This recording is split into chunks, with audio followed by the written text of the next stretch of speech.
Good afternoon, everybody. Welcome back to another episode of Mythgard Adventures in Middle-earth. I'm here, as always, with my friend Gryfflet. Hi, Gryfflet. Oh, I see you've been... yes, you've been sitting there amongst the flowers here, the purple and gold flowers. Reminding me of my alma mater. Anyway, the purple and gold flowers here in Delosad, this really lovely little opening, sort of garden, but not really a garden in the sense that it doesn't look tended or doesn't show any relics of tending like hedges or anything like that. It's just like wildflowers growing in this nice little glade in the middle of a really, really creepy spot.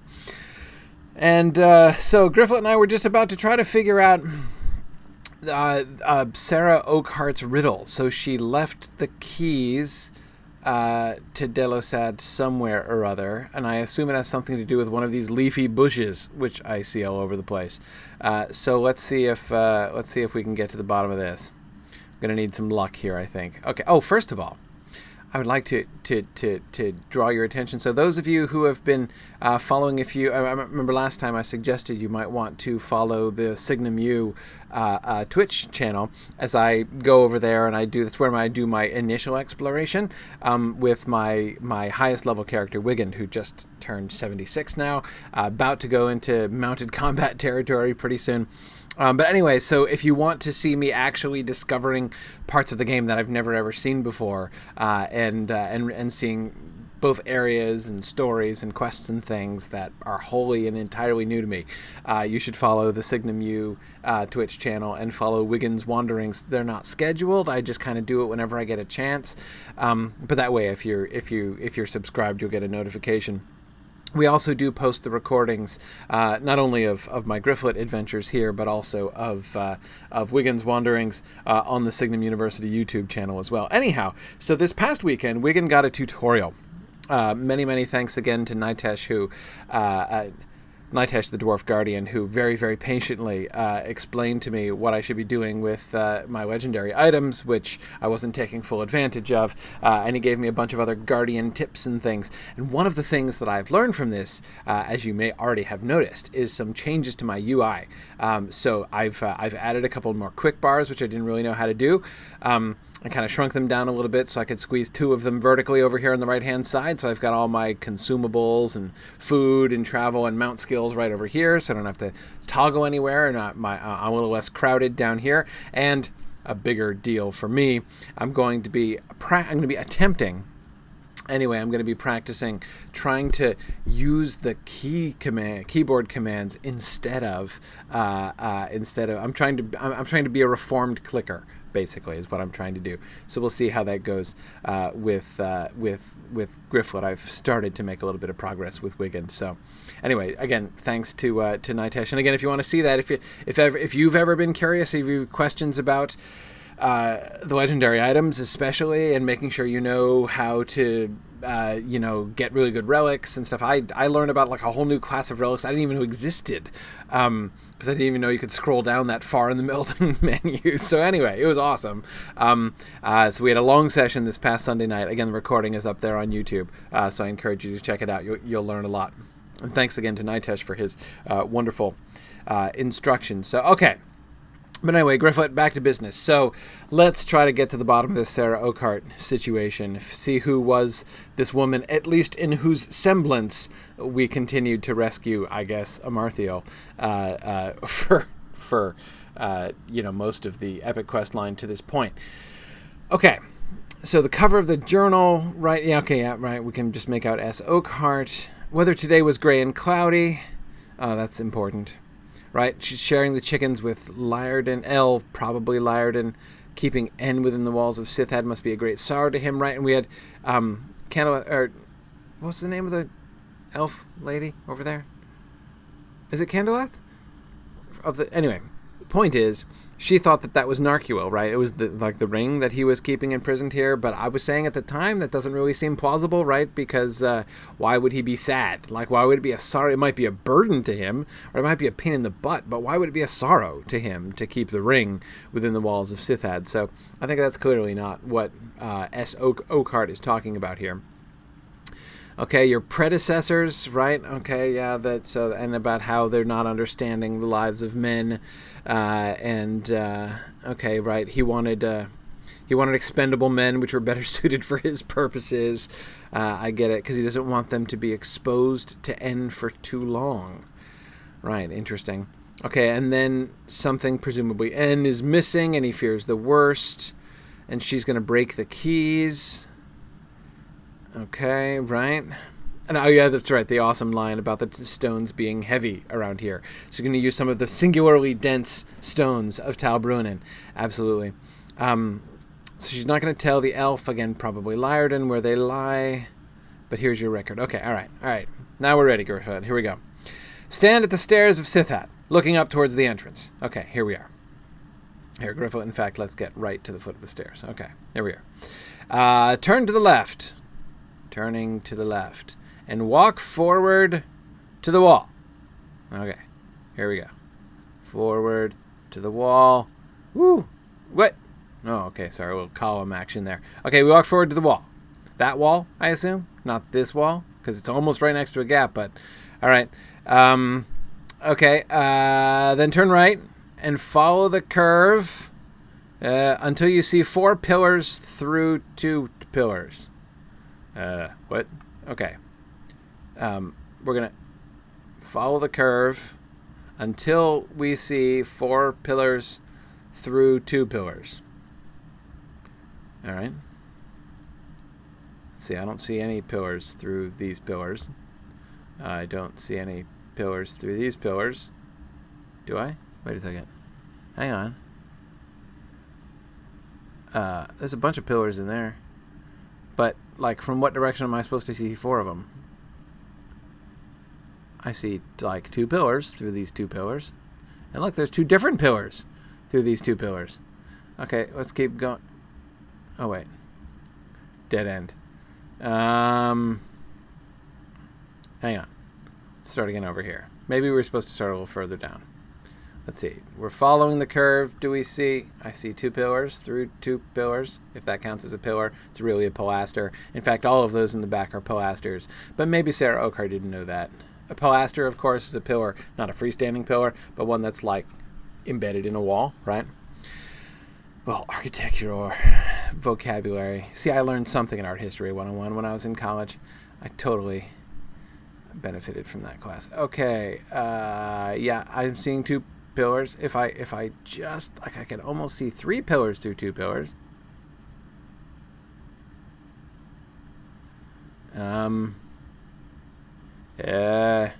Okay. Now, but this is the end of the curve. Am I supposed to look back? How many...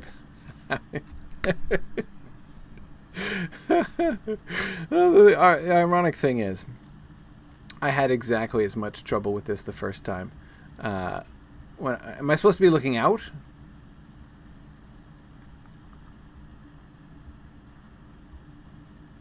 I mean, there's 4 pillars there.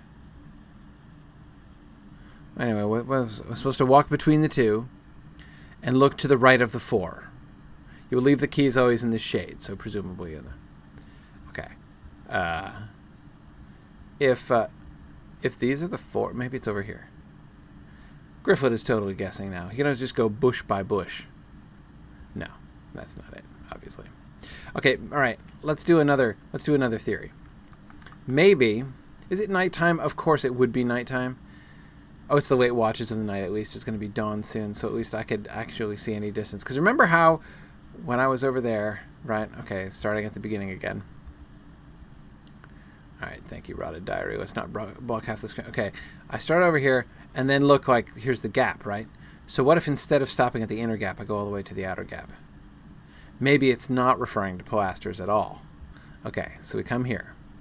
And now I'm looking, if I look now this way, right? And I'm looking for, what, 4 pillars through 2 pillars? And I'm supposed to pass through the 2 pillars?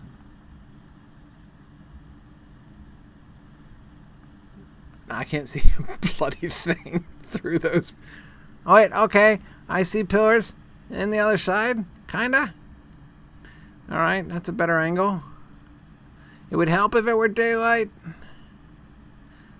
Okay, let's keep going. Let's keep going. From here, I can't see anything, so obviously it's not over here. Let's look through from the other side. If worst comes to worst, we'll answer a lower question and wait for dawn. Okay, I'm seeing trees, mostly. Of course, those trees could have grown up since this time, since we're talking about a long time ago. Okay, wait. 1, 2, 3 pillars. I see 3 pillars between those 2 pillars.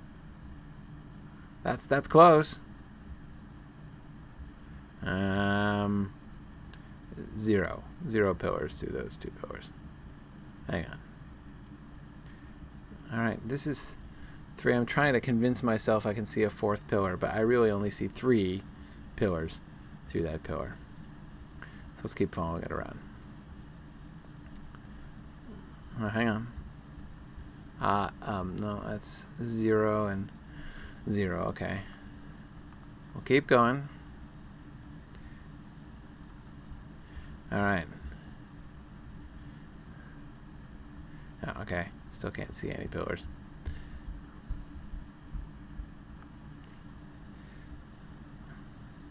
Okay, I see stairs between those. And I see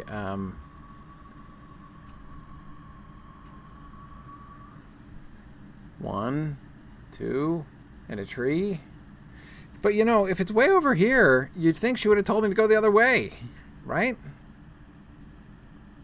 What's the point of being like, go, turn left, go right, and go all the way around like 270 degrees until you get all the way back to the... I mean, maybe to throw people off the scent. But, you know, at the end of the day, you're just going to bury the keys under a bush. Like, just, you know, out with that. They're under a bush, man. I mean, really. Wait. Hang on. Do these count? 1, 2, 3. Are those pillars? Is that a 4th pillar?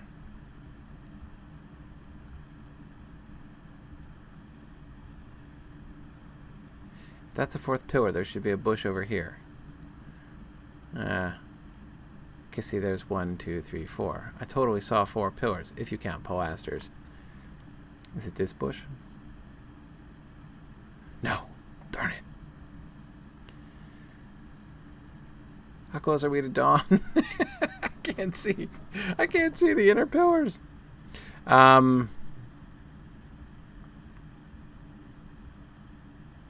after this, I think I'm pretty much out of luck unless I go around the other way again. Let's do it again. Can kid myself into thinking the light's getting better. Don't give up, Gryfflet. You can... okay, blank wall. So that's definitely not it.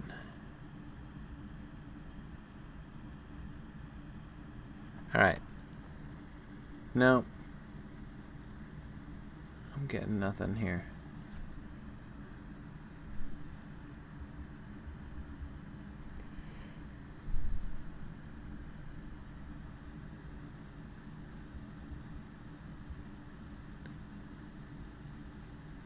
Well, hang on. How many pillars are there? 1.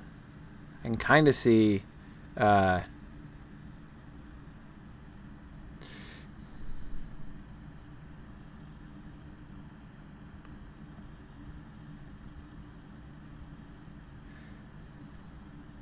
Are you kidding me?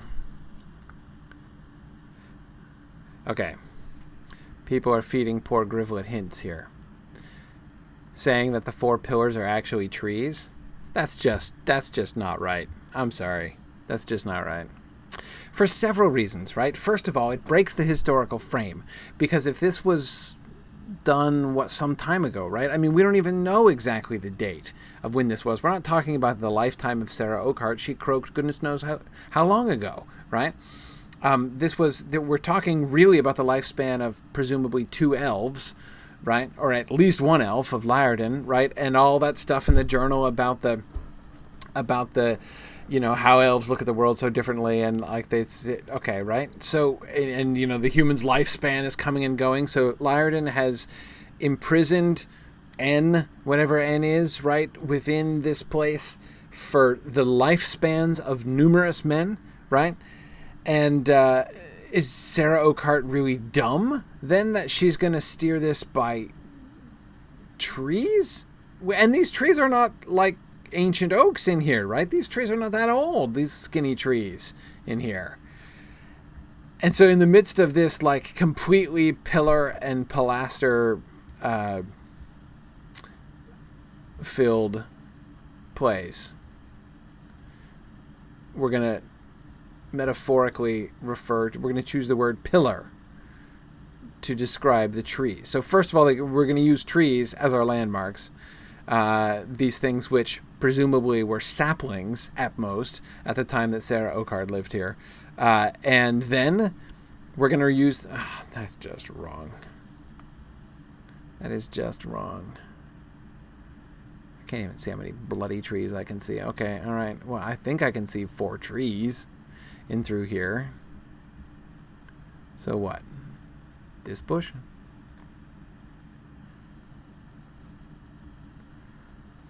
Seriously.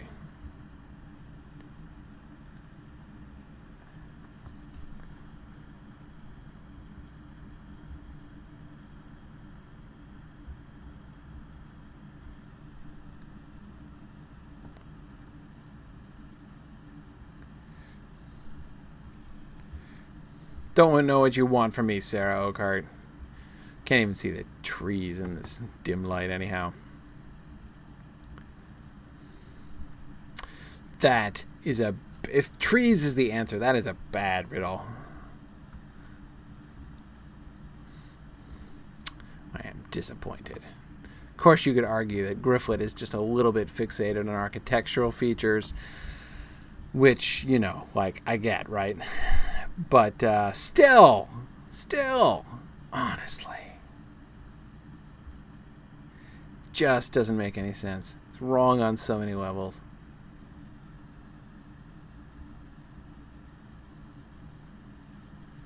How many is that? Is that 3 trees? At least these trees are of more significant size anyway. I can't tell how many of them there are.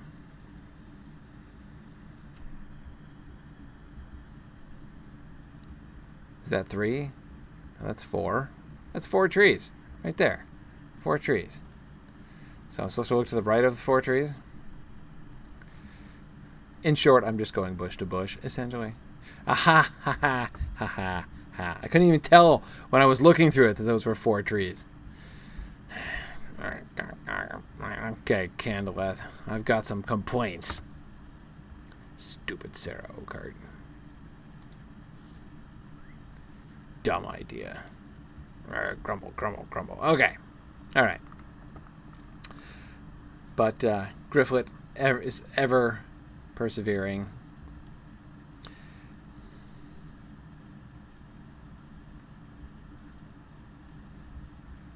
Oh.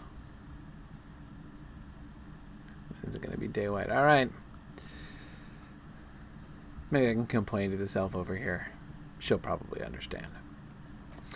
All right. Whew. Okay. That was awesome. Completely awesome. Hey, so JJ48 suggests that maybe pillar is the word is in old Trollshaws is the word for place where pillars will eventually be planted. Good theory, JJ. I think that is very plausible. But seriously, like trees of this girth, how old can they be? Right? I mean, I know they're not. Anyway, whatever. And especially since, as I said, that whole glade, as I was so innocently and innocuously observing at the start. Hey, yeah. Never mind. Don't even get me started on this journal. You just keep watching that burned out cabin where I found the journal, because you never know when something equally annoying and frustrating might crop up there. Anyway, yeah. So JJ, decent theory. It's quite possible. Hey, it's the troll. Hi, troll. Thanks for reminding me that I'm on the right road. Okay. Also, can I? Yeah. All right. By the way, though, on the subject of things that are actually awesome instead of ironically and sarcastically so, I have another announcement to make this week. This news is completely fresh, actually. This is hot off the presses. This was just decided this morning by email. I'm very excited. I've been mentioning for a while that Mike Drought and Chris Pearson and I have been trying to find a time when the three of us could get together again down at the Turbine offices and do another podcast episode, do another video episode where we discuss what's going on in Lotro and what's coming up in Lotro and answer people's questions and stuff. Have a sort of Lotro Tolkien Geek Summit down there at the Turbine offices. We've done this a couple times before. I think some of you have seen the recordings of those. Anyway, we have finally settled on a date for this, and the date is going to be Wednesday, July 20th. So July 20th, firm and definite date we're looking in the afternoon, like 2-ish, 2 to 3 o'clock, something like that, around in there. The actual time, I'll confirm more a little bit later on. But anyway, that afternoon, we're definitely, we definitely finally, we've been working on this for like 6 months, but we finally locked it down, and I'm very excited. Hey, Candlelath. Yeah, so anyway, here are the keys. I found the keys. They're broken by particularly hard rocks. You're heartened. I'm glad you're heartened. I'm a little discouraged myself. You're sure that Narchuil is within Delosad, Gryfflet, and one of the keys within this box will open the way for us. Oh, great. A jeweler of great repute lives in Imladris. Her name is Merilos, and she will be able to remake these keys for us.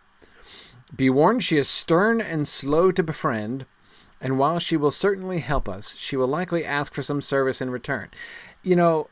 Slow to befriend is not the word for that, Candlelath. Mercenary is the word for that. Right? Let's just call a spade here. She does not gift her work freely, of course, mercenaries never do, for it is of great value and precious. That means it would make a very valuable and precious gift if she were to give it away. It doesn't mean you actually have to sell it, even if it's of great value and precious. Look for Merilos and Imladris at the Spire of Meeting, bring her this box of broken keys, and ask her to mend them. I wish you good fortune in this. Okay. Actually, Candlelath, as it happens, Gryfflet himself is a jeweler. Maybe he could have a go. Huh? What do you think? No? All right, but anyway, fine. Let's go to find Merilos, who is undoubtedly a much more accomplished jeweler than Gryfflet himself. Yeah, Gryfflet's a tinker, so.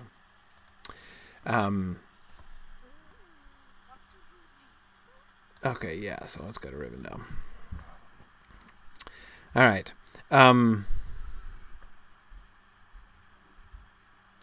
Okay, JJ48 asks, when Aragorn showed Sam the broken sword, did he have another weapon on him, or was he traveling essentially unarmed? Was he being as foolish as the dwarves in The Hobbit? Well, no, I doubt he was being as foolish as the dwarves in The Hobbit. Let's see. We have good reason to believe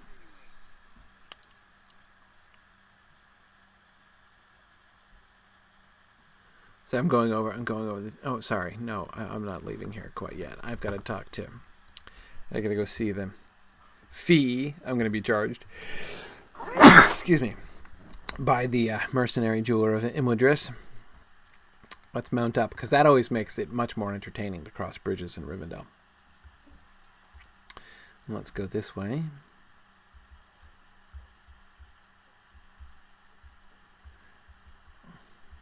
Let's cross the river where it's easily swimmable. How about that?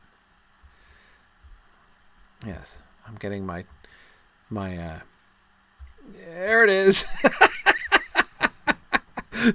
Whenever I'm getting my streaming and recording lag, crossing the bridges in Images is just almost impossible. It is so annoying. Yeah, Rivendell is like the bane of my streaming existence. It is so hard to do. Okay. Anyway, see, wasn't I wise to cross there though, right? Pretty shrewd, huh? But yeah, watch, I'm gonna cross another bridge just because I'm not afraid. Gryfflet is not gonna live in fear, even though he takes a ducking half the times he comes to Rivendell. Boy, my lag is worse than usual here today. I can't even navigate around buildings and trees. Forget bridges. So where are we going? Oh yeah, down here. All right, what was I just talking about? Oh yeah, Aragorn. Okay, so I was just reviewing things that Aragorn says and does while he's with the companions. Is there evidence? What evidence is there of other weapons that he has? Okay, well, one thing. Come on, Gryfflet, you can do it.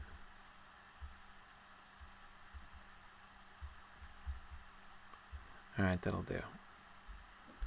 Stay within the guardrails that way. Yay! Okay. JJ, the first passage that jumps to mind when I think about this is where he tells the hobbits that he can find food in the wild and that he has some skill as a hunter at need. So it seems fairly clear that he certainly carries a bow, because that's presumably how he would be hunting rather than trapping or something like that. He might do that too. I mean, like he might snare rabbits or something like that. But it sounds like he has a bow in order to hunt. But I think that's kind of a bigger point there. It's not just that, like, oh, see, he's got a bow at least, but that when he was with them in the Prancing Pony, he didn't have all of his gear with him. He's not described as carrying a bow. Why would he carry a bow in the common room of the inn, right? And he had just come from the common room of the inn with him, following Frodo, with Frodo into the room there where they have that confrontation. It does show that he carries the shards of Narchuil around with him at all times, which is hardly surprising, right? He's not exactly going to leave the shards of Narchuil back in his room, right? I mean, I doubt Butterbur even had one of those handy-dandy little inn safes. And besides, even if there were a little electronic, keypad safe in his hotel room, it wouldn't be big enough to hold the shards of Narchuil anyway. That's. I mean, have you ever tried to like hide like the shards of your ancient sword in one of those hotel safes? It just doesn't fit, right? So, I mean, it's a continuous problem. Anyway, so again, not surprising that he keeps the shards of Narchuil on his person at all times. But that it does suggest that he presumably has other weapons, but they're just not on him at the time. The passage data that you're talking about, I suspect, is the big deal that is in chapter 2 of The Hobbit when they meet the trolls, and how they have to end up fighting the trolls with sticks, right? Well, Thorin has nothing other than a stick from the fire that he picks up off the ground at the time, apparently, to fight off the trolls with, despite the fact that he went into the grove expecting trouble, right? He by the time Thorin goes in to the trolls clearing, he believes that there's that there's trouble, right? He goes in ready for fighting, and yet unarmed, right? Has to pick up a stick off the ground. So, but yeah, is that the case with Aragorn? No. I mean, ironically, the only thing we do see him fighting with during that time between Bree and Rivendell is a burning stick, right? When he has a torch in his hand, when he comes after the ringwraiths on the night that Frodo is stabbed, and then again when they chase the ringwraiths into the river at the Ford of Bruinen. But again, I don't think that that's necessarily, in that case, a reflection of the fact that Aragorn carries no other weapons, but rather that those are the best weapons to use against ringwraiths in those particular circumstances. So yeah, I mean, it doesn't say like Aragorn was using his trusty backup sword, but it's really hard to imagine that he A, that he uses the shards of Narchuil on a routine basis when it comes time for combat, and B, that he doesn't carry any other effective weapons other than the sword of Narchuil. We seem asked to. I wouldn't have believed that of Thorin and company, but the storyline kind of compels us to confront that fact if we notice, right? If we really think about it carefully. But I don't feel any similar compulsion with Aragorn. Hey Meryl, so how much? You'll be able to remake about half of these keys. The rest are completely beyond repair. Okay, half. So you'll do half the job. Okay, tough but fair. So you'll take some time to repair the keys.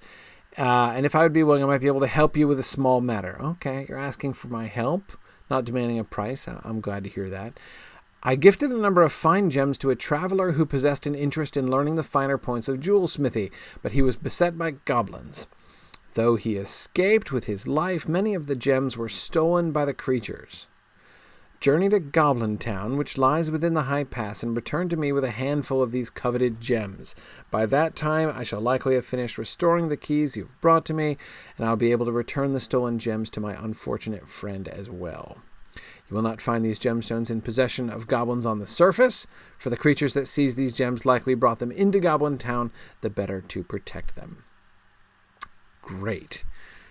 Run to Goblin Town for you and recover gems while you do this. Well, okay, all right. She didn't come off anyway as mercenary as Candleth really made her sound, I have to say. She wasn't demanding a price so much as asking for help, which totally reasonable. Always willing to help, especially, a fellow jeweler, he says, as if, the great Marilos jewelsmith of Rivendell and Gryfflet were kind of on a we're just professional peers, which is clearly a little bit inaccurate. Though, Gryfflet is, let's see, Westfold jeweler, right? Huh? That's not too shabby for a 48 level burglar. Okay, sorry, excuse me. I'm just trying to approach the bridge by navigating around your little cupola here. Okay. All right, Gryfflet, no stress. This is the easily swimmable bridge. Okay, can't get up the stairs. Bad sign. You can do it, Gryfflet. You can do it. I believe in you. Yay! Okay. Phew, excellent. All right, let's head up to Goblin Town. No, that's not the way to Goblin Town. Though one of your friends is here. Where is he? Galdor from the Havens. Hey, Galdor. Tell Círdan the shipwright I said hi.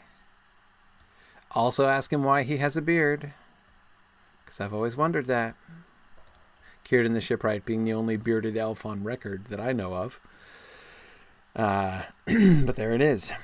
Clearly meant to suggest how venerable and old he is, but still, beard, right? Didn't even know elves had to shave. Wouldn't have guessed it. All right. Let's go to Vindurhal. Yeah. And thence to Goblin Town. Gryfflet still cherishes the memory of his tour. There we go, his tour of Goblin Town.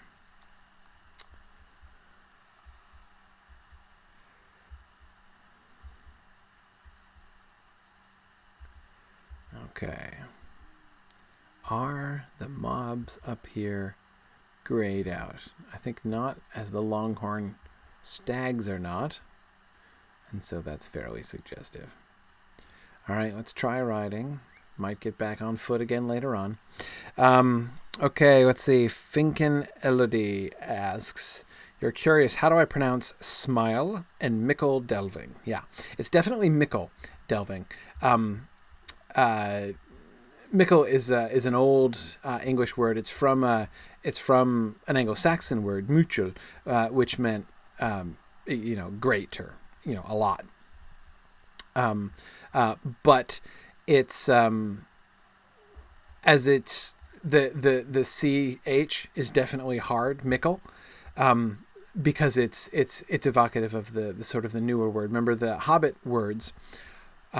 Linguistically, as Tolkien explains this in the appendices, linguistically, the language of the hobbits is like modern English. So you'll remember that the language of the hobbits is sort of connected linguistically, sort of connected philologically, back through back to the language of the Rohirrim, right? That's why, remember, Mary is all interested in this. Mary comes over all philologically fascinated with the relationship between the language of the hobbits and the language of the Rohirrim when he listens to them speak. So, and Tolkien says explains in the appendices that he deliberately chose Anglo-Saxon as sort of like a translation of the language that the Rohirrim were using, because he wanted to show that relationship. So the hobbits speak in Westron, which is represented in the story by modern English, and so therefore, Rohirric, their original language, the language of the Rohirrim, is represented by Anglo-Saxon in order to show that relationship. So again, the Hobbit version is the sort of the modern version, right? And in modern English, the old Anglo-Saxon word muchil has been become mickle. In fact, usually spelled Mickle. In fact, you can even see. Hi, are you just about to blow me up? Oh, I did not quite stealth myself in time. Hey, let's fight a bunch of cooks, because why not?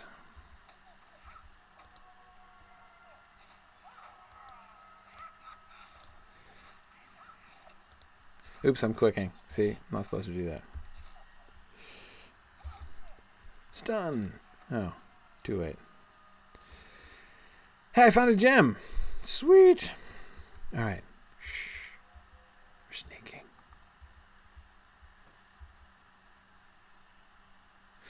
So what do you think is the best skill to use from hiding? This one? Oh, works relatively well.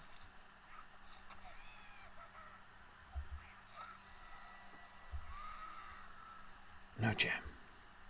All right, I'm going to go around here butchering cooks, I guess.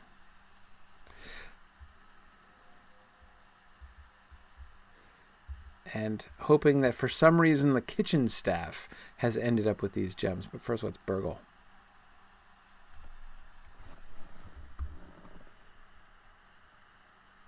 Yes! I took he was carrying a dwarf breastplate? Wow. That's unexpected.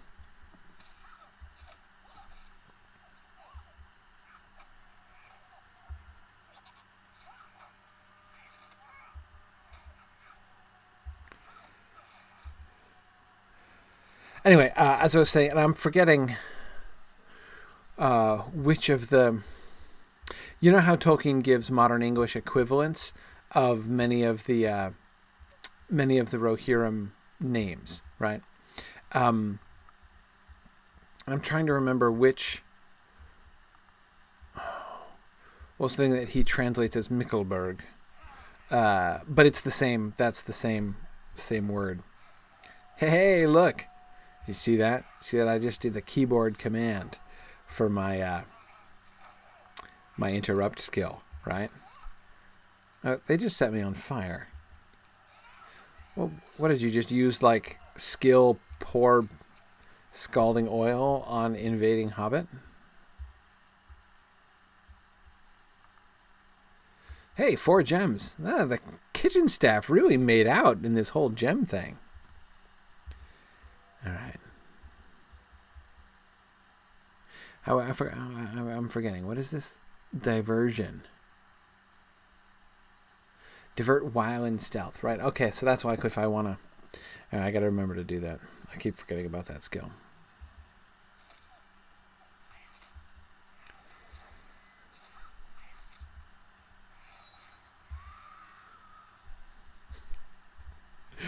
Goblins make the funniest sounds when you kill them. I mean, I know that sounds like a horrible thing to say, but you know what I mean, right? I especially like their posthumous screams, like when they're still yelling at you after their corpse is almost faded out of existence.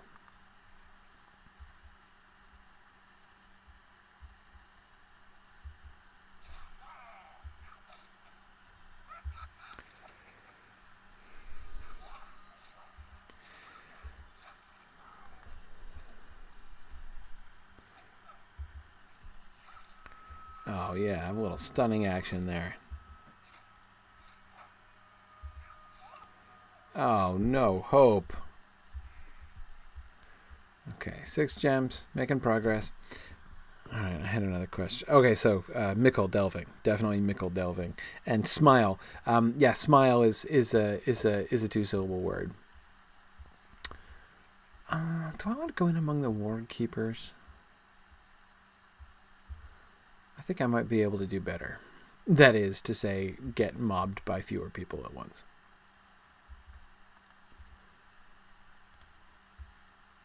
Hey, come here. Yeah, just a little ambush. Hi, I'll be ambushing you today. Oh yeah, you're significantly tougher than the kitchen staff, aren't you? In fact, really, maybe the move is to wait for the kitchen staff to reset. In fact, I think they have reset. No, those are the ward keepers. Do they reset? Because are the Goblin Town tunnels technically an instance?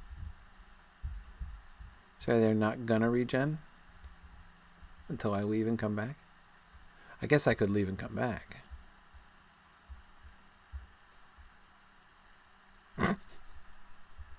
All right.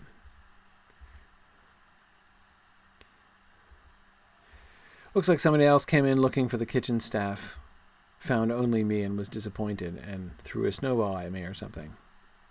I can understand.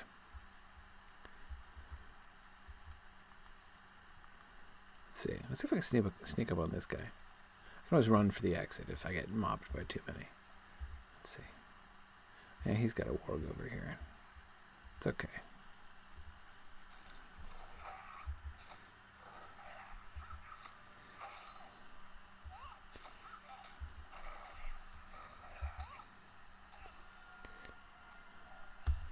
Got you, warg.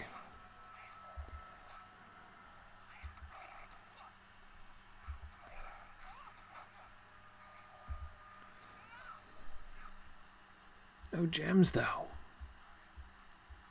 Alright, as long as I can get you guys 2 at a time, I think I'll be alright.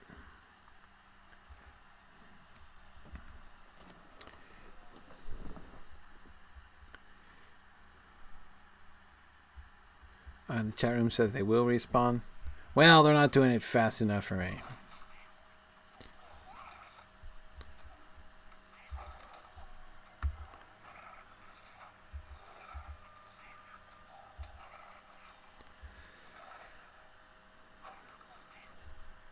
And I'm just about to stun you again. Sand in the face. Oh, wargs hate that.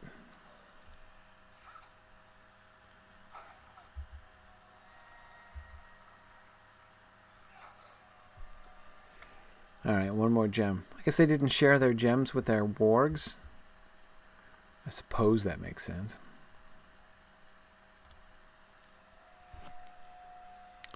Oh, that looked really cool when I was stealthed. Alright. One more pair. Let's see.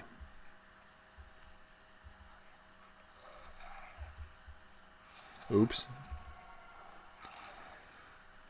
Drew your other warg friend there, did I? No problem. Totally unworried.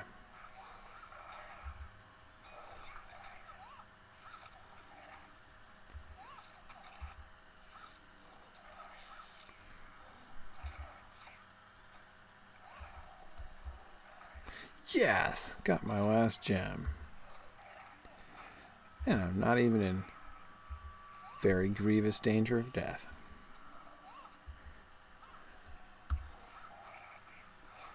Excellent.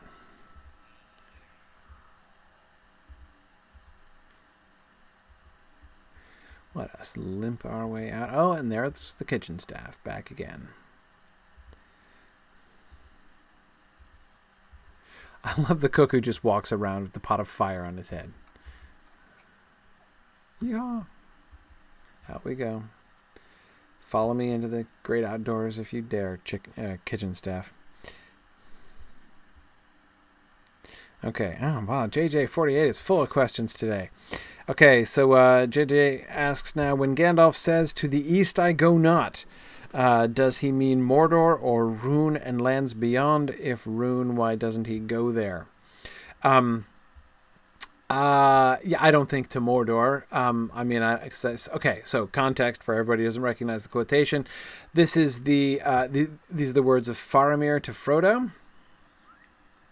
When Faramir is telling Frodo who the Great Pilgrim was, that he's talking to. It was the archives, it was the books of lore that first brought the Great Pilgrim to us, he says. And Frodo's like, the Great Pilgrim?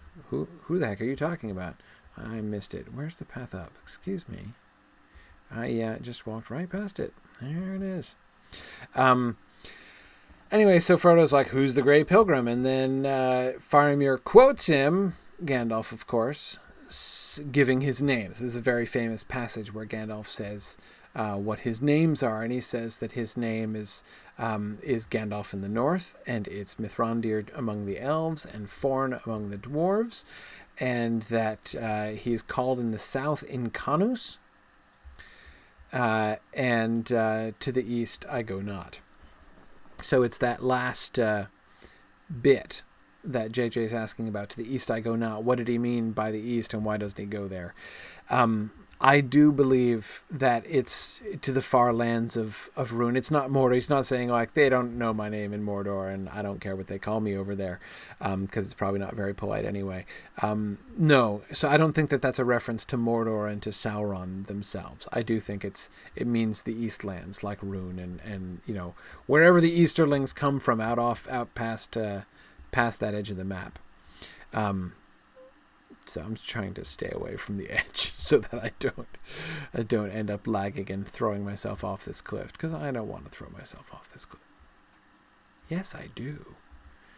Nah, it's okay. I won't. When I say yes, I do, by the way, I mean that it's one of my favorite shortcut methods, because, of course, as I recall, the res circle is right next to the stable master here. So I do confess to many a time during my Misty Mountain explorations, I would solve the problems where I'd be down in the middle of a goblin village, like the one down over there, and I'd have to travel all the way back up here, and I'd take the short route, namely throwing myself off a cliff or letting the goblins hack me to pieces, and then boom, I'm back just where I wanted to go. I know, like, old timers, those of you who have been playing the game since it actually was painful to be defeated, and there were heavy costs to this, always seem to roll their eyes when I tell them that. But hey, man, in today's game, it's clearly the most efficient way to travel in some cases. But see, look at me, I'm being good. I didn't look, even when I'm on quick travel, I can't stay on the stairs, apparently. Okay, anyway, so Gandalf is probably referring to Rhûn in the east when he says, to the east I go not. So he's referring to that whole region. So the question, why doesn't he go there? And of course, we're not given that explicitly. Of course, and within that quotation, he never actually says why he doesn't go there. But it seems fairly clear that Gandalf's sort of sphere of influence is here in the north and west of Middle-earth. He doesn't have business over there. His job is to stay with especially the elves and men, but of course also the hobbits. You'll recall Gandalf, of course, was the only one among the Astari to take hobbits at all seriously. So he spent time with the hobbits, and he spends time with the men and elves. But this is clearly just a question of him restricting his operations to the places where he feels, I don't know what, called, led. I don't know if he has instructions on this matter or what. And of course, it raises the interesting question of the Blue Wizards, right? Because the Blue Wizards are understood according to some of Tolkien's writings on this subject. According to all of Tolkien's writings on this subject, all of the many writings there are, okay, I'm joking about that. There are only a couple, and they're very short. writings about the Blue Wizards. But anyway, what he does say about the Blue Wizards is that they went to the east. All of the very few things he said agree about that. Now, where the disagreement comes in is the extent to which, hey, Kiriana, the extent to which they succeeded or failed. In the essay on the Astari that he wrote, which was published in Unfinished Tales, that's in sort of the immediate post Lord of the Rings era, basically, when he wrote that. He said they failed. They went off into the east, and then they kind of lost their focus, and they became the center of local mystery cults, and didn't really do anything or accomplish much. Much later in his life, within like the last decade of his life, he wrote more about this, and seems to have changed his mind, gave to the Blue Wizards nicknames which suggest that they did in fact stand against the shadow and do a lot of good. And the sense there seems to be a kind of actually a very Lotro-like premise, right? That if not for the efforts of the Blue Wizards out in the east, the armies of Sauron would have been even more overwhelming than they were, right? So if not for somebody off stage clearing the path, the things that happen on stage would never even have happened in that way, because it would not have been possible. Again, that's like the fundamental Lotro premise, right? And Tolkien seems to have been later in his life moving towards that same idea of the Blue Wizards. So whether or not they went out in the east and lost their way, or whether they morally speaking, not physically speaking, lost their way, or whether they went out into the east and were successful out there. Out in the east was the area was the Blue Wizards zone, right? And the north and west of Middle-earth was Gandalf's zone. So that's where he went. What's interesting then is what he means by the south. Incanus is his name in the south, and that's much less clear. Exactly how far south Gandalf means. It's possible to construe that phrase as actually just meaning like Gondor, basically, as the south.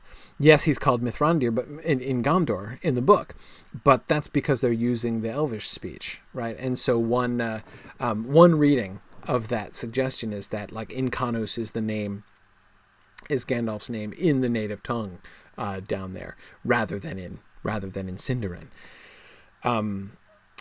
But of course, it's also possible that by the south he means Harad, that he actually journeyed over the river and down south into the lands once under the control of Gondor, down in near Harad. That's possible as well. Anyway, so there's a little bit of uncertainty about the Incanus situation, but his not going to the east, he's pretty firm about that. Hey, Marilos, any luck? Yeah, Goblin Town's pretty vile, and the kitchens there are a mess. But not a problem. Happy to help. Okay. He is sure to learn much of Jewel's smithy by studying them. Well, tell him not to bring them to Goblin Town next time. Ooh, do I get to keep one? That'd be kind of fun. Oh, no, this increases my stealth level. I really want to keep my book there.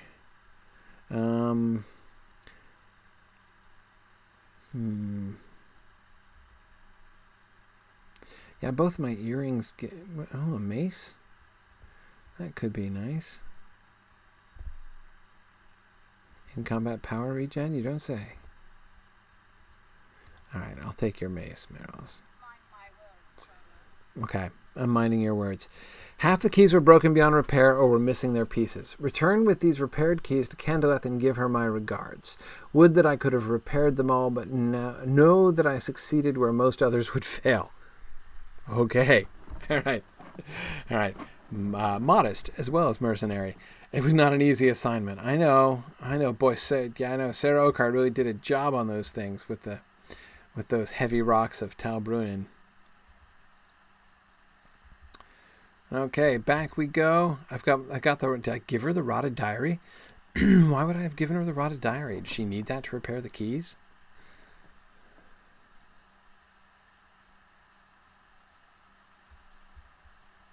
I don't know. Okay.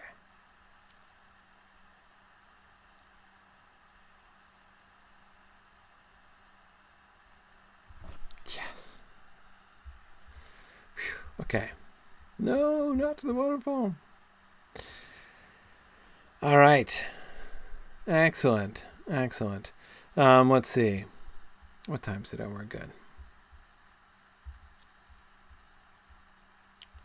I want to go this way, right? Yeah.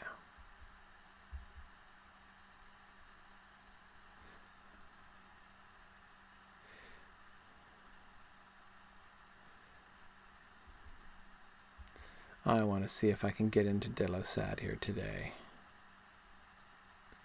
I want to get to the bottom of this mystery once and for all.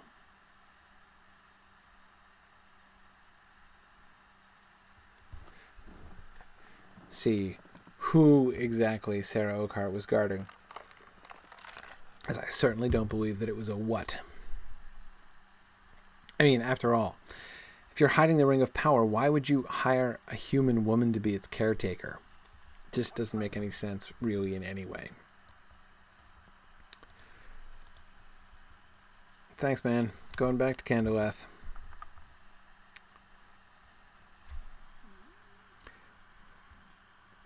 Okay. Jesse D asks, I've been listening to the old Fellowship of the Ring lectures, and a very serious question. Is Harry the Hamster still around? Ah, Jesse, so sad. No, Harry the Hamster is not still around. Soon after I moved up to New Hampshire, Harry the Hamster went to be with his fathers. But even in their mighty company, he need not be ashamed, sadly. Yes. Yeah. Boy, Harry the Hamster. I will never forget Harry the Hamster. I will never forget the day that Harry the Hamster escaped from his cage in the middle of a guest lecture by Douglas Anderson, right? So Douglas Anderson, the author of The Annotated Hobbit, was giving a guest lecture in my Hobbit class. And I had, fortunately, the door closed of the walk-in closet that I used to broadcast in back in the old days in my house in Delaware. And Harry escaped. And I was on screen for much of the time, but not all the time. But I was audible, so I was sitting there trying to catch the hamster as it dashed about the room. It was afraid that somebody was going to open the door and let him out accidentally. The whole time, good times. I miss Harry the Hamster. Not always, but there are definitely times that I miss Harry the Hamster. Hey, Candleth, got the keys, half the keys anyway. Of course, I guess we only need one. Hopefully it's one of the ones she could repair. Yeah, it is to be hoped, indeed, that one of these keys will unlock the door. And we may recover Narchuil hidden somewhere within. I'm less confident about that, Candleth, but anyway, let's try to get in. Return to Mule Deer, southeast. Yeah, I remember where he is. Okay, tell him what's to be done. Open the door, right? Not challenging. We have an advantage now. Right. Absolutely. Let's do this, Candleth. I'll do this. You stay here. Because that's your job. Staying here, apparently. All right. Okay, let's see. All right.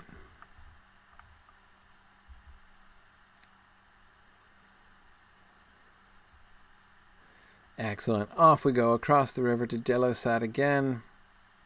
Oh, there's the little dome where my friends, the Angmarim, hang out. Ones I killed 4 or 5 times each the other day. That was fun. Oh, there's the tour guide, who's not really as useful as the trolls by night. A much more useful tour guide. Hey, so this week, our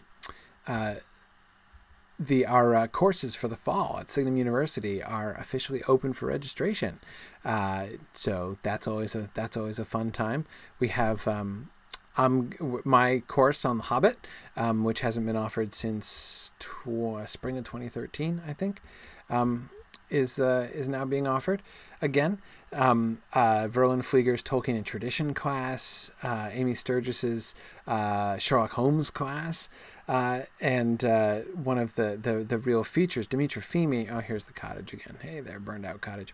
Dimitra Fimi is offering a brand new class, a new live class, which so she's going to be lecturing live in that one, and she is doing a class on folklore and fairy tales. It should be really, really cool. For anyone who is interested in these kinds of stories and traditions and how they form and develop, it should be a great, great class. And we're also doing our Beowulf seminar. So for those who took Anglo-Saxon or who have taken Anglo-Saxon before, this is going to be a sort of a semester-long. You're just going to be going through and reading and translating Beowulf line by line. So really kind of immersing yourself in that poem. Tolkien would love this class. Anyway, so we're doing the Beowulf class, and then I forget. Oh yeah, the Introduction to Anglo-Saxon. If you didn't take it before, we're offering that again this coming fall. So really fun classes. Let's see. Mule Deer says you have returned with the keys. Some of them, half of them, have been repaired. Don't get your hopes up, man. Secrets are within our reach. Yeah, I'm totally ready. Let's absolutely go.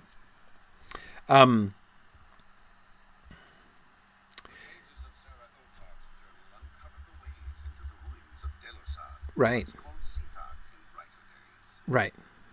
The search for Narchuil has led here. But to what end? What have these ragged stones seen? What have these ragged stones seen? Excellent question, Gandalf. I love the commentators. The voiceovers in the instances are always fun. Oh, hey, sorry, Mule Deer, I was supposed to talk to you. Grey is the shadow upon my heart. I know, right? It is pretty dark in here, Mule Deer, but it's really nice in that little grove in the middle. Many of the Angmen that came to Tal Bruin are searching elsewhere, but some of them have returned. Oh, great. Okay, so I have to kill 6 of them and come back to you. No problem. Will do. Okay, all right. Some of the red dots are upstairs, and some of the red dots are downstairs. Okay. Off we go.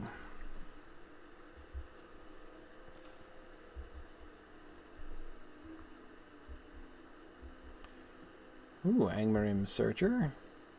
You of the... Oh, this is going to be a little bit more challenging.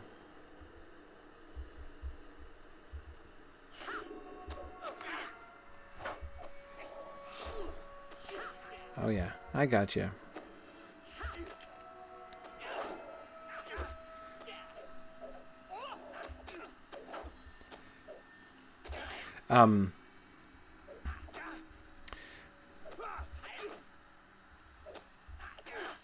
Target does not meet skill requirements? What on earth does that mean?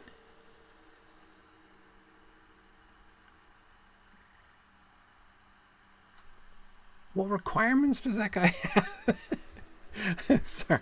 I didn't know I could, not stun somebody because sorry, you don't qualify for stunning. It's just no can do, really.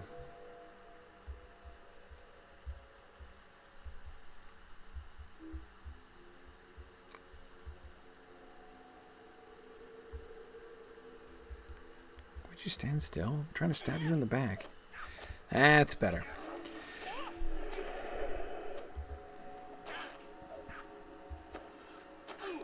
All right. Yeah, anyway, so it's really cool. If you haven't gotten a chance, I encourage you to look at our website, signumuniversity.org. We have these brand new concentrations and certificate programs and stuff we have. It's so cool.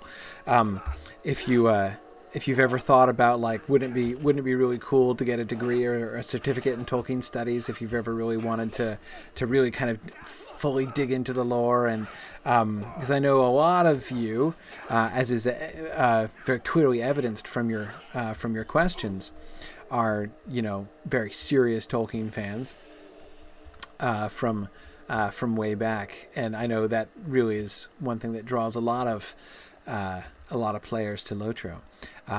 So, one of the things that I did when I founded Signum years ago was wanted to create a program where people who really love Tolkien and fantasy and science fiction literature generally would have a place to study. Would really be able to find a home, because it's so difficult often to really find a place where people will take Tolkien and fantasy literature as seriously as they deserve to be taken. Sometimes, increasingly, in today's academic world, you can find, places which will offer a Tolkien class because it's popular and English departments need enrollments, so they'll sort of do fan service in order to get butts in the seats in their English classes. Not a very respectable reason to commence Tolkien studies, by some departments. But it happens, and but of course I've always felt that Tolkien studies, in particular my own field, and really, again, just fantasy and science fiction literature in general, really deserve a lot better than that, and are really worth a lot more than that. So that's why I founded Signum originally. And so if you look at our new concentrations, you can see our whole course of study, courses on, really digging into particular works, like my Hobbit class this coming term, which we're offering this coming term, or sort of more deeper into the history of Tolkien's creative world, such as the Tolkien and Tradition class. So that's by Verlyn Flieger, easily one of the three greatest Tolkien scholars of all time. And what she does in that class is she looks at Tolkien's sources, but it's more than just his sources. It's all of those ancient works that Tolkien loved so much and that influenced him so deeply in all of the stuff that he did. So looking at things like the finished Kalevala, and at the Arthur story, so reading the Fall of Arthur, looking at of course the Anglo-Saxon stuff and the Icelandic stuff and all those things. So yeah, just looking at his relationship with that entire tradition that he studied, and really kind of thinking in that way about the relationship between his scholarly life and his creative life, which is really, really neat.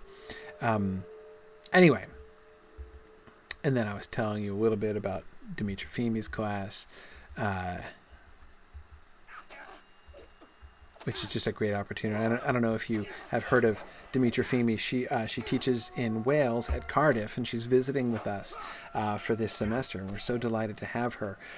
Some of her Tolkien work is just it's some of the most wonderful stuff. Recently, of course, she's one of the co-editors of A Secret Vice, the most recent of Tolkien's unpublished stuff, previously published stuff, but it's sort of his kind of new material. There's a lot of new stuff about Tolkien's languages and his opinions about languages and language invention, and some other essays and material that had never been published or released before that are included in the new volume of A Secret Vice. So she's one of the co-editors on that. The other, of course, is Andrew Higgins, a longtime Signum and Mythgard student who's been with us for since the beginning, really, since our very first semester. So we're very proud of Dr. Higgins and the work that he's done. He studied with Dimitri Fimi over there in Wales, and the two of them published this book together, The Secret Vice, I mean. Really, really great stuff. So anyway, these are some of the things that we're doing. But again, I encourage you to look at our concentrations and see if you think either enrolling in our MA program or enrolling in one of our certificate programs might be for you. I'm still missing an Angmarim. I don't know where he is.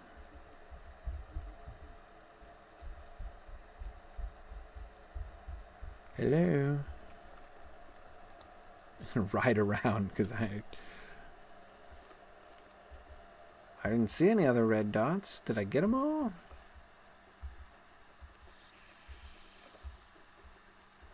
Hello? Bad guys.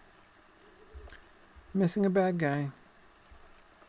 Oh, there he comes. Oh, is he in this little alcove? Yeah, it must be. Okay. Aha, there you are.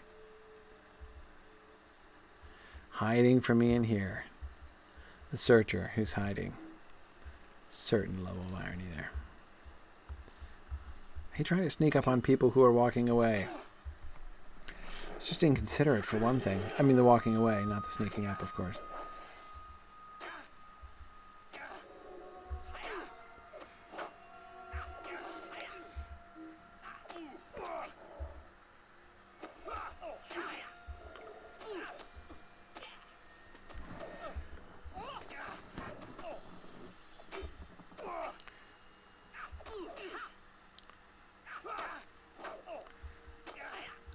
Boy, Gryfflet can't buy a critical hit this time around. There we go. Finally.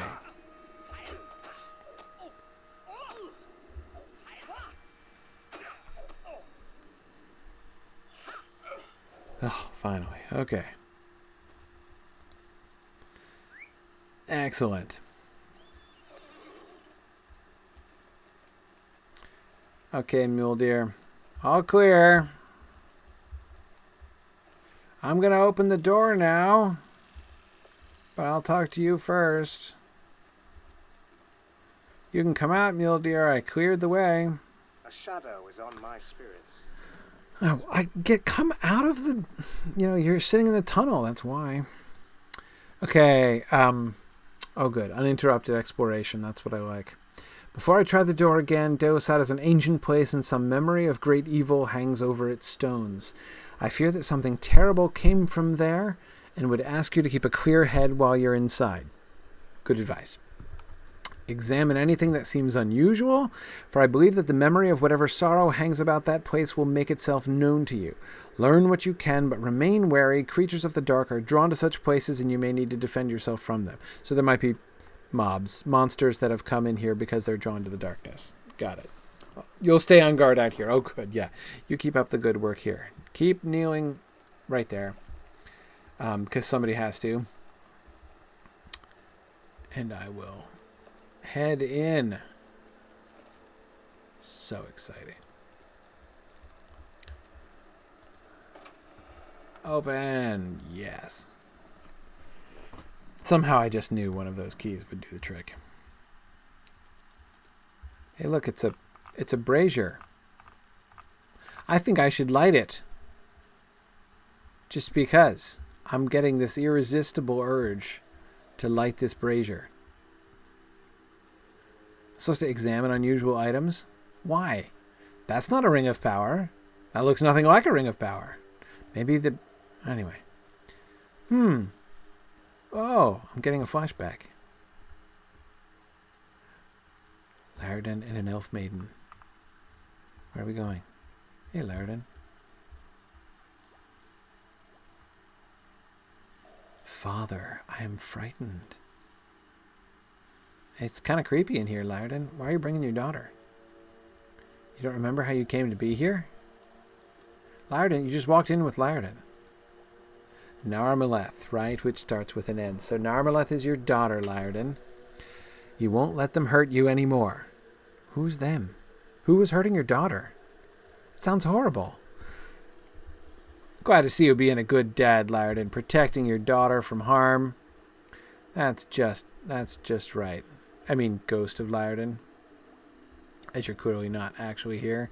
And oh, there's a nasty crawler thing. Lovely.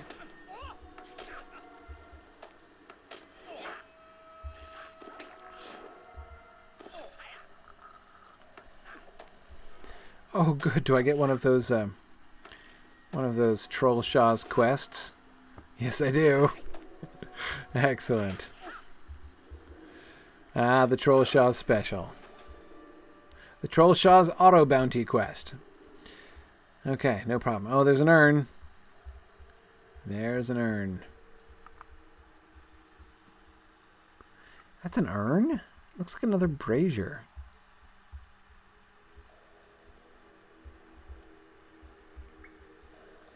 Who makes an urn like that? I mean, what would you even hold in that thing?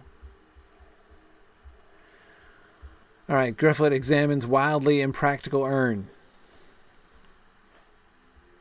Let's see more stories about Laerdan being a good dad. Hey, Sara Oakheart. She may not always be herself. Okay. She may yell at you or threaten to strike you. Rise not to anger. Are you incarcerating your daughter? Is this like an asylum?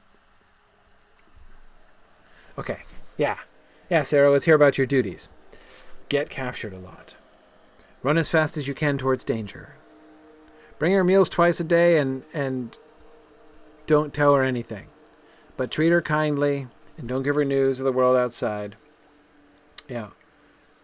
Don't ask any questions and don't let her leave her room. Excellent. Yeah, that sounds very good. May you hold it for as long as your predecessor for Narmeleth's sake. Ooh. Hi.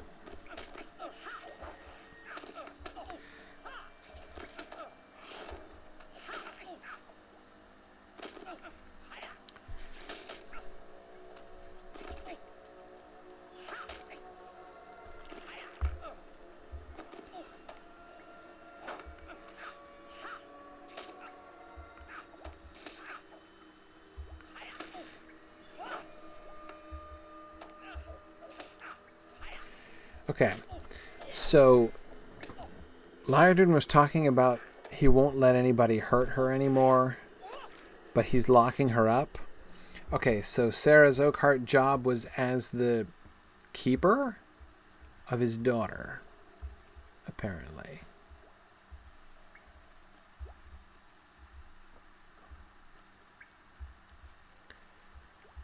Okay, and he was treating her like she was crazy. She was going to get violent or yell at him. Okay, and now I must examine, why did this brazier fall over? Why are these flashbacks linked to pieces of furniture? I don't understand that at all. It's okay. Oh, we brought you flowers. That's real sweet, Narmeleth. You don't want any flowers. Oh, come on. That's a little ungrateful. Flowers are nice. There's purple ones and gold ones. See? I told you they were nice. You don't want them. Oh, you knocked over the brazier. Oh, the mystery is solved. Poor Narmeleth, in a fit of pique, kicked over the brazier. You don't remember Linden. Only dark and terrible places. Shouting and the clashing of swords. Were you captured? Ooh, was it like Celebrian? That's terrible. Were you in a battle? There was a warrior. Hang on. You can't see the face of the warrior? You would trade it all to remember flowers? Wait, you'd trade all your bad memories to remember? I mean, I would too, if I had them. Okay, so was she captured? Was she ambushed? This is horrible, Laerdan. So this is like a recuperation center then, Laerdan. You prepare another room. This one has become unpleasant. It's probably all the cobwebs and like the roots and things. Not to mention the Sithod blade beaks. Could I just add that that is also fairly unpleasant?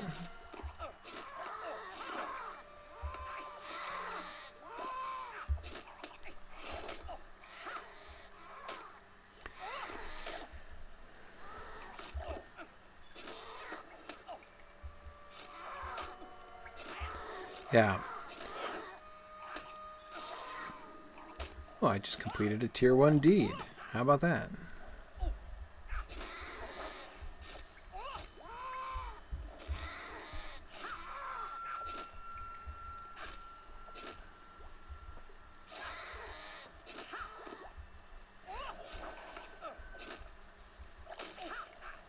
Come on, Blade Beak, seriously.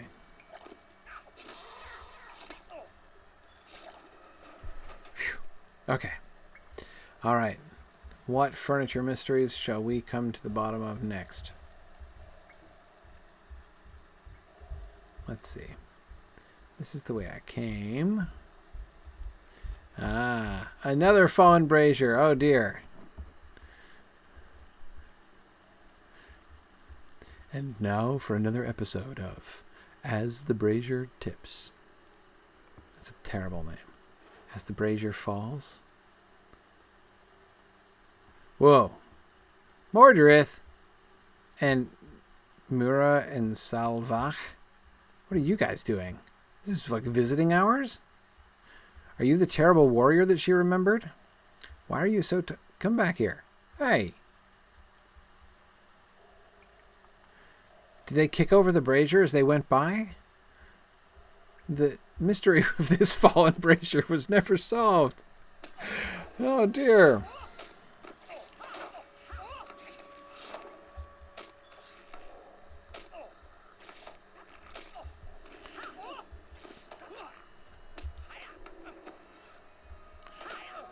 Okay, so Mordorith and two of his lackeys, or they might have been lickspittles.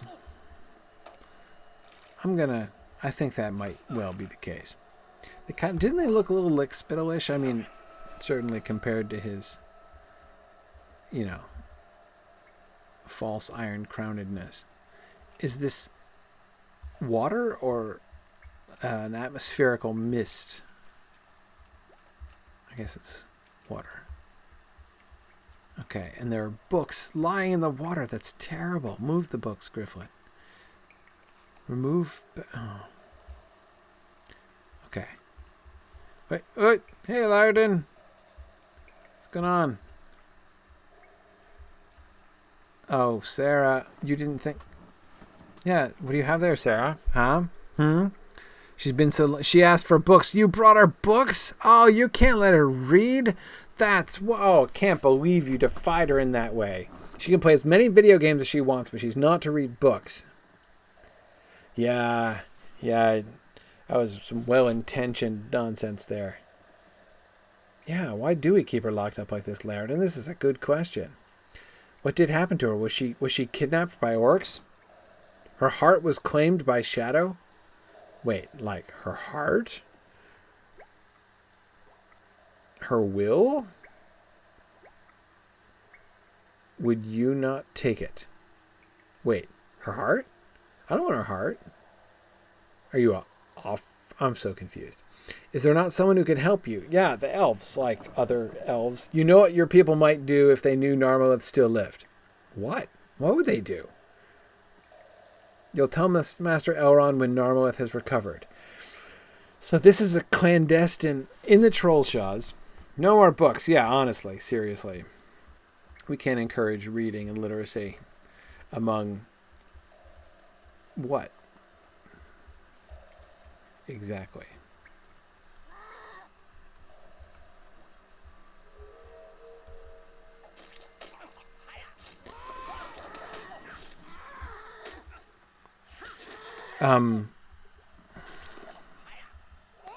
Okay, I'm still more or less confused.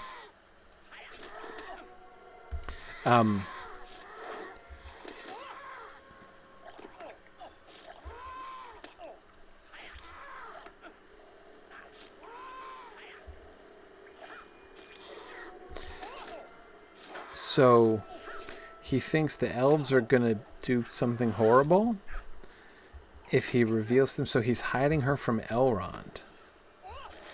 Because if he doesn't, Elrond might do something rash. As her heart was claimed by the Shadow. But she was speaking like somebody who's under amnesia or something like that. So the books must have been left in such a wet and watery place because Laerdan actually wanted to neglect them, right? So it's an expression of his hostility to the...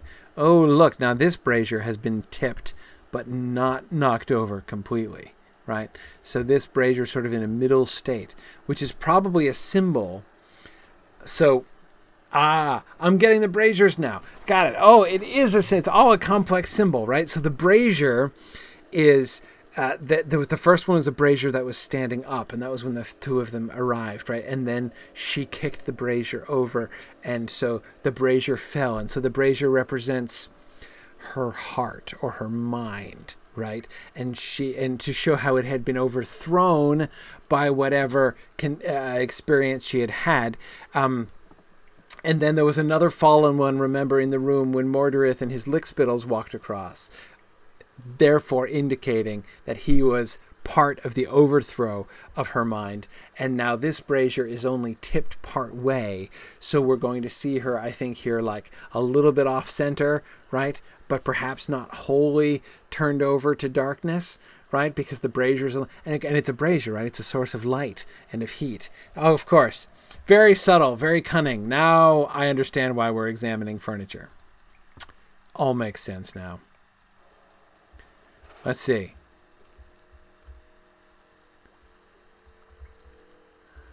Hey, Laerdan, look at it. I think she's going to be a little bit off center here. Eat nothing the Oakheart brings me. She's looking a little Quasimodo there. Or does she have a tummy ache? It might be. Tell her to jump up and down. Maybe it's appendicitis. You're Amarthiel, the champion of Angmar. What? You came to speak with Narmeleth, my daughter. I am the champion of Angmar, so shall I always be. Really? You are Narmeleth, an elfsmith of too great skill, and my daughter. So she was a smith. Right, I remember that. Where is my ring, foolish one? So this is like the evil pose. Got it. Got it. So she's actually more than a little off center here. Laerdan sent her ring beyond her reach. Beyond her power. Okay, and she's going to take it from you, Laerdan. Oh, yeah. Lots of cobwebs developing in here as well, Laerdan. Yeah, let's take her somewhere else. So her heart was overthrown in the sense that she... Narmeleth is no more. Amarthiel, right? There is no Dana. There is only Zool. Got it. Okay, Amarthiel will live forever. And then she cries. See? See? So, see, so... It's see, that just, there you go. Right? Her heart is not wholly overthrown. Hence her tears there at the end, right? It's just as clear as day. So, okay. So Narmeleth is Amarthiel. That or she's crazy and thinks she's Amarthiel. But I don't think so. I don't think that this is a delusion on her part. This seems instead rather to be that her heart being overthrown by the shadow. But why was... And why that explains why Mordorith would come to visiting hours too, right? Not so much why Laerdan would allow him to do that, but it does explain it, I suppose. Well, this was a nice room. There's a nice bench and a chair over here and a nice bricked up window. Yeah. Yeah, this was great. Didn't explain who tipped that thing over, though. It's okay. All right. Let's keep looking, Gryfflet. Let's keep looking. It's another urn. Oh, I haven't figured out the symbolic significance of the urn yet. The question, is this a writing table? No. I think not. Just a table, presumably. This was the dining hall, I guess. Okay, what is the symbolic significance of the funky urn? Well, urns are for keeping things in. I don't know. I got nothing about the urn. Come on. You got to face the urn, Gryfflet. You just got to face it. Okay. She's still crying. Narmeleth is really... Oh, it's visiting hours. Yeah, it's Mordorith. I bet he's left his lickspittles in the hall. Why is he here? Hail, Amarthiel, champion of Angmar. I thought she'd stay away, Father. I thought we were having a Darth Vader moment. Okay, it's been many years. Sorry, I'm trying to find a good vantage point to see without being obscured by roots. Thou dost remain his humble servant, dost thou not? Who there? Your master, the Witch King. Though the daughter of Laerdan sought to restrain me, I have the greater power. We are in full-flown split personality mode here. Okay, right? She's experienced a psychotic break. Wait, you knew it would be so. In time we will repay thy jailers sevenfold. Sara Oakheart? Does she deserve a sevenfold repayment? For what, the books? You owe her for that much for the books? It will please me to exact my revenge upon the elf Laerdan and the crone Oakheart. Yeah, Oakheart spoke often of her cottage, taunting me with her freedom. You think that's what she was doing? She's like, I've got a sweet cottage and you don't. When my strength returns, I will see it burn to the ground and the crone with it. Oops. I've got a bad feeling about Sara Oakheart. It's better than she deserves. Hey. Hey. Are you just walking off with that guy?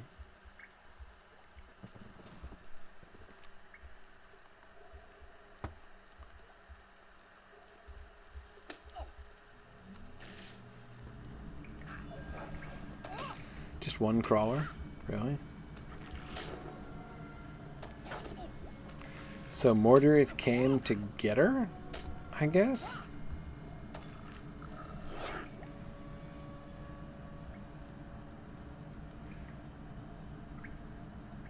It's Mordrimbor. Hey, you're really here. You found Narchuil, right? Yeah, I bet you have. Farewell, foolish one. We will not meet again. You're bluffing, Mordrimbor. You're such a tool. You expect me to buy that garbage? Hey, wait, did you just cage me in here? I've got an urn, and I'm not afraid to use it.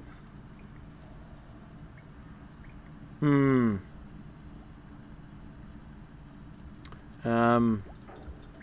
seem to be stuck. Wait. Pass you the keys. You open the gate. You just did open the gate. My hearts cannot sing today. Yeah, I'm fine. The Black Numenorian appeared outside Delosad, and I only had a moment in which to hide myself. Were it any other opponent, I would have engaged him in battle, but I could not hope to defeat him without others of my kindred. He came to the door and passed inside, and I followed behind him in secret. At least you're good at sneaking. Hoping beyond hope that I might oppose him in the final need. I shudder to think what he might have done had he known I was there. Let us leave this place. Yeah, well, boy. What didn't I find out here? So to recap, Laerdan's daughter, who is an elf smith of too great skill,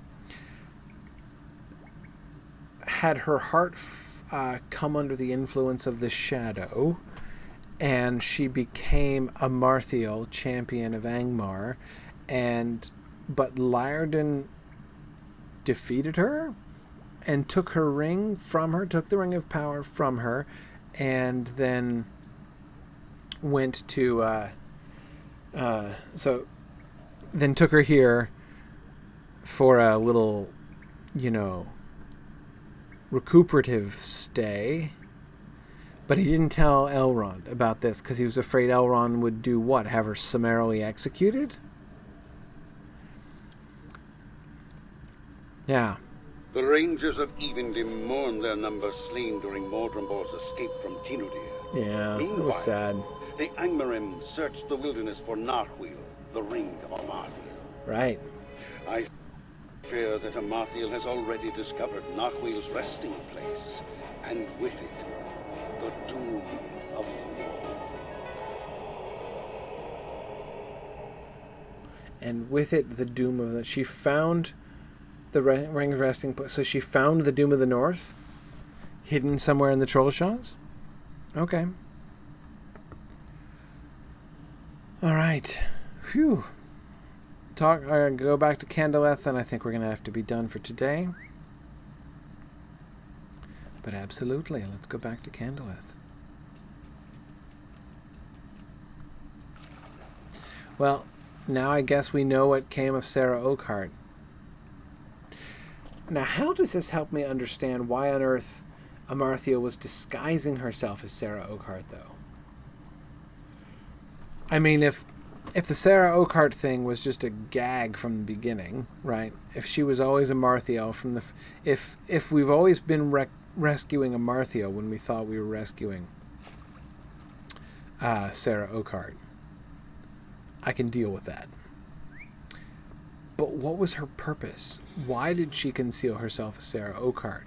I mean, if she had to disguise herself in order to do something or other, like maybe she was testing her own servants, because of course you always find Sara Oakheart being, imprisoned by various bad guys. So maybe Amarthiel was, maybe it was an inspection tour. Maybe she was checking to see how they responded, or I don't even know. But okay, even assuming, so if we grant the premise, Amarthiel is going to disguise herself. She's going to go incognito, and she's going to go to all these places and test people, whether it's us or her own servants, one or the other, or possibly both. I can handle that. I'm fine with that. But that still doesn't explain to me why it was Sara Oakheart's form that she took. Was it in mockery of Sara Oakheart? I don't understand.